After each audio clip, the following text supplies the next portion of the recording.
So Ukrainian President Volodymyr Zelensky continues to basically beg for a no-fly zone. He says it's necessary. Civilians are dying. Is there any scenario, bombing of civilian trains, corridors interrupted, that would lead you and others to believe that that's a good idea? The only scenario where you could consider it, I think, is if there was, if the government consolidated basically in Lviv and the western part of the country, and we were facing just an imminent, massive humanitarian catastrophe.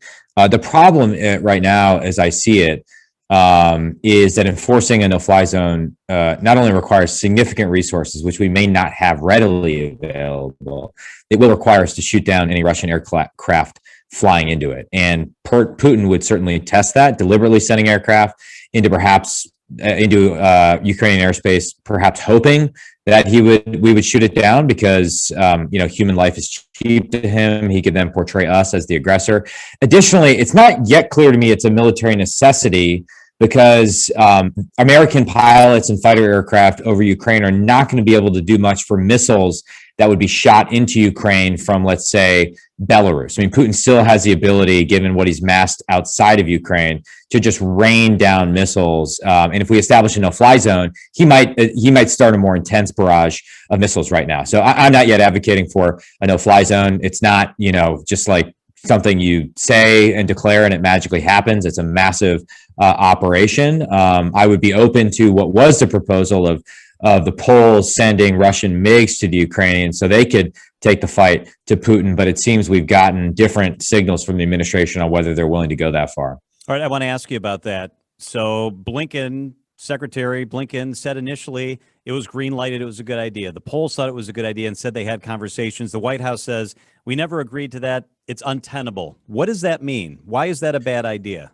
Well, I mean, it means, I hate to be critical, but it means the administration still doesn't have a coherent, whole of government interagency process and lacks discipline in their response. And I think, part of what concerns me is that, the president has been out there taking somewhat of a victory lap. Administration officials are talking about this as a success, but the fact is deterrence failed in Ukraine. We failed to deter Putin because we thought sanctions and tweets would deter him. We didn't put hard power in his path.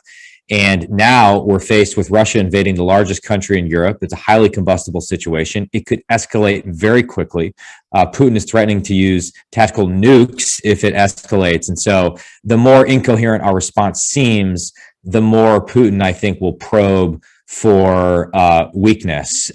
We've asked a series of questions to the Defense Department as to why they oppose this move. We have not yet gotten a response. I think there would be bipartisan support for it. I guess the one area would be whether Ukrainian pilots are actually equipped and trained to fly that aircraft. And of course, if they're not, then it doesn't do us a lot of good to send those airframes their way. You mentioned air defenses. What about the possibility of sending Ukraine more robust upper tier air defenses, more than what they have now, what some NATO countries have, what they have in Poland and in other places? Well, quite honestly, we don't have a lot of spare systems available right now, or they're not readily available in our inventory. And we found this even with lower tier systems like Stingers and Javelins. When it came time to say, okay, we finally, after wasting a year, delaying lethal assistance to the Ukrainians, we finally got our act together and said we want to provide lethal support. And we, opened up the warehouse and discovered that there weren't enough of those in our arsenal. So this should be a wake-up call, particularly for Taiwan. I think the biggest lesson of Ukraine is that we need to arm Taiwan yesterday. If we're not prepared to fight, then we need to work with lethal allies on the ground who are prepared to fight for themselves and their freedom. And we need to arm them prior to the invasion, because once the war starts, once the invasion kicks off, things get extraordinarily difficult. And that's what we're discovering right now. And in some ways, we're discovering our own government wasn't aware of what was in our stockpiles and what's not. And for the more advanced systems, the other thing I'd say is, it's not like an Apple product that just magically sort of works and, your AirPods magically connect to your iPhone, right? They require a lot of training. in some cases months getting people, with the ability to operate the system. So you could drop it off in Ukraine. It's a separate question as to whether they could actually operate it by themselves. I want to ask you about Taiwan in a second, but first I want to ask you a question about gas. So oil imports, we have stopped coming from Russia. We get very little oil, crude or otherwise, from Russia. If the European Union and those countries don't also stop, does it really make much of a difference? Well, I actually think that the bigger concern I have is, first of all, what a luxury to be in a position that we can cut off Russian imports. And that's because of the innovation and hard work we've seen in the oil and natural gas sector.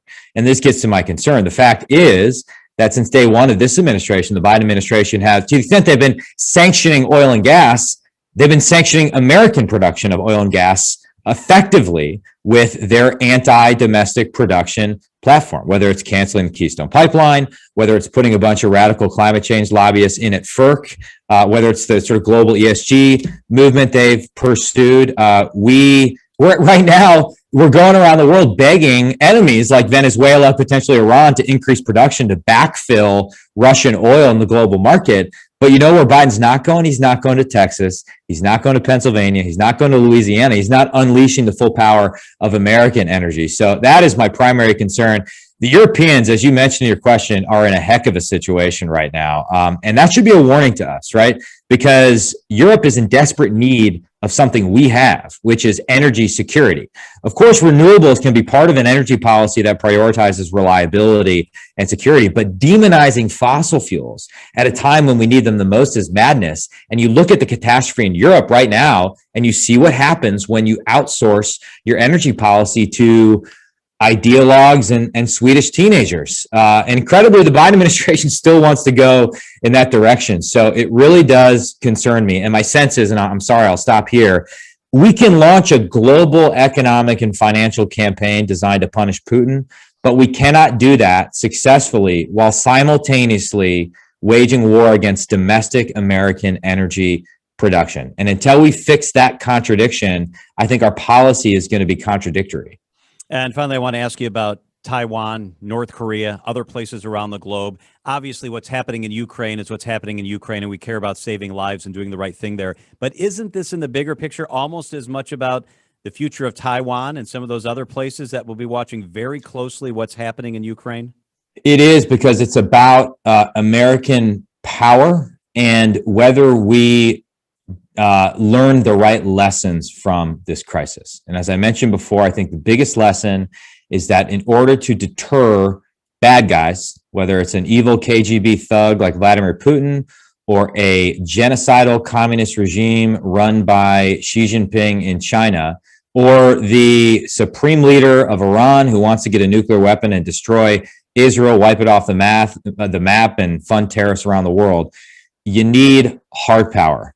Mean tweets, statements from COP26 and Davos, and the threat of sanctions are not enough to deter. We live in a dangerous world, and in that dangerous world, you need to invest in hard power. Our allies need to do it. We need to do it. And I would say that is a related lesson. It's just recognizing these regimes for what they are, right? They don't abide by the same rules that we in America abide by. And it's time for us to wake up. It's time for America to wake up, stop all of the anti-American woke nonsense, unleash the power of American energy, invest in our defense, and give the free world its mojo back. I mean, we've just been on the back foot for too long. It's time to take the offensive and stand up for freedom, for liberty, and stand up to all these evil dictators that are trying to test us around the world. U.S. Congressman Mike Gallagher from Washington. We always appreciate it, Congressman. Thank you very much for being with us. Thank you. Appreciate it.